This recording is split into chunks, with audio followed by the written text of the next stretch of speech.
Hello guys, দেখো এখানে বাচ্চাদের কত জামা প্যান্ট আছে। দেখো কত সুন্দর কালেকশন। এখানে আমরা শপিং করতে গিয়েছিলাম। তোমরা যদি জেনে থাকো এই শপিং মলটা কোথায়, তো আমাকে কমেন্টে একটু জানিও। আর কেমন লাগলো এই ভিডিওটা আমাকে একটু কমেন্টে বলো, আমাকে লাইক করো, সাবস্ক্রাইব করো। আর ভিডিওটা দেখো, এই যে এগুলো দেখছো, এগুলো বাচ্চাদের জামা প্যান্ট।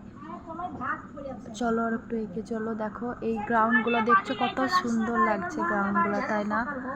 এই যে গোলাপিটা আমার পছন্দ হয়েছিল, আমি নিইনি। আমাদের বাড়িতে বাচ্চা মেয়ে নাই, সেজন্য নিইনি। তোমরা পছন্দ হলে তোমরাও যেও এই মলটায় ঘুরতে। আর এই যে দেখছো, এইগুলো এইগুলো ছেলেদের কালেকশন। ওই যে সামনে দেখতে পাচ্ছ, ওগুলো মেয়েদের টপ, এগুলো ছেলেদের কালেকশন। এই যে মেয়েদের এগুলো দেখছো, শর্ট কুর্তি, এটা মেয়েদের জিন্স। এই জিন্সগুলো আমার অনেকটাই পছন্দ হয়েছিল, কিন্তু গাইস টাকার অভাবে কিনতে পারিনি। এই লেহেঙ্গাগুলো দেখো কত সুন্দর। তোমাদের যেরকম বাজেট আছে সেই বাজেটের মধ্যেই তোমরা পেয়ে যাবে এই শপিং মলে। দেখো কত সুন্দর লাগছে। প্লাজোগুলো দেখে নাও তোমরা।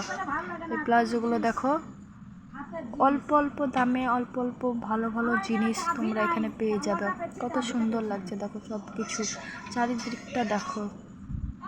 শাড়িগুলো দেখো, শাড়িগুলো মোটামুটি ভালোই ছিল। মোটামুটি কি বলবো, সত্যিই ভালো ছিল। কিন্তু কি বলো তো, আমি তো শাড়ি নিতে যাইনি, আমি জাস্ট একটা কুর্তি নিতে গিয়েছিলাম, নিয়ে এসেছি।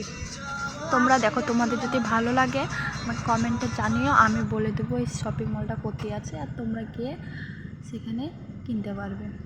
পুজোর শপিং করতে গিয়েছিলাম বাই দ্য ওয়ে গাইস।